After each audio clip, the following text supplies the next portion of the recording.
I'm currently going through a divorce and it's my second weekend sharing custody of my daughter. I decided on these weekends off I'm going to use my time to catch up on things I need to do. The first thing I did was go to a storage unit and get the rest of my stuff out of there. And let me just say, I have never been happier in my entire life to be a minimalist than I am right now while I'm going through this divorce. Everything I own fits into this wagon and a Jeep. After that, I got Taco Bell and ate it alone in my car. And while this seems really sad, Taco Bell is my guilty pleasure. Heavy emphasis on that cheesy gordita crunch with black beans instead of beef. Pleasure. Then I hung out with God for a little bit and called it a night. The next day I found it really hard to find my motivation, so I put my Slacker shirt on and just went through the stuff that I pulled out of storage, which was mostly old pictures and journals from high school and college. I did a lot of really embarrassing things back then, so this was actually really entertaining for me. Then I spent some time with my favorite couple, Edward and Bella, and called it a night. I woke up the next morning and ran to sunrise, and when I got back I decided it was time to take off my Slacker shirt and actually use my time wisely here.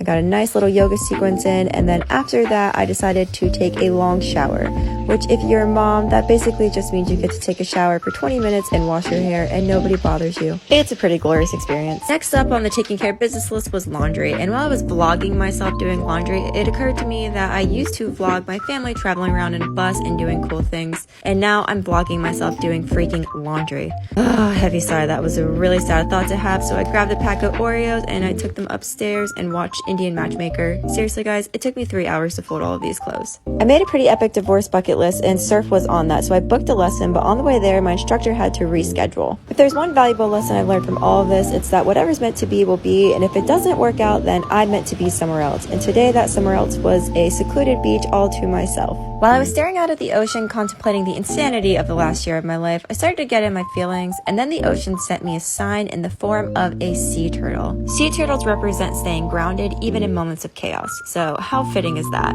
For the next hour I stood on these rocks and watched sea turtles surfing in the waves, and it was probably one of the most magical things I've ever seen. I still wanted to check something off on my bucket list, so I went to the store to buy myself flowers, only I really wanted sunflowers and none of these ones were really calling my name. So instead, I bought myself kombucha and chocolates because let's be real, that's really the way to my heart. Then I took myself out on a romantic sushi day and stuffed my face and read my book and ate like no one was watching because no one was. I went home and decided it was time to ruin my dog's life, so I clipped his nails. Look at this face. Look at how terrible his life is. And then I tortured him a little bit more and gave him a bath. He honestly hates doing things. While these weekends away from my daughter won't ever be easy, I do think I can find ways to spend the time so that way it feels a little more like a break and a little less like heartbreak. Filming these videos seems to help me pass the time, so I guess I'll see y'all in 2 weeks.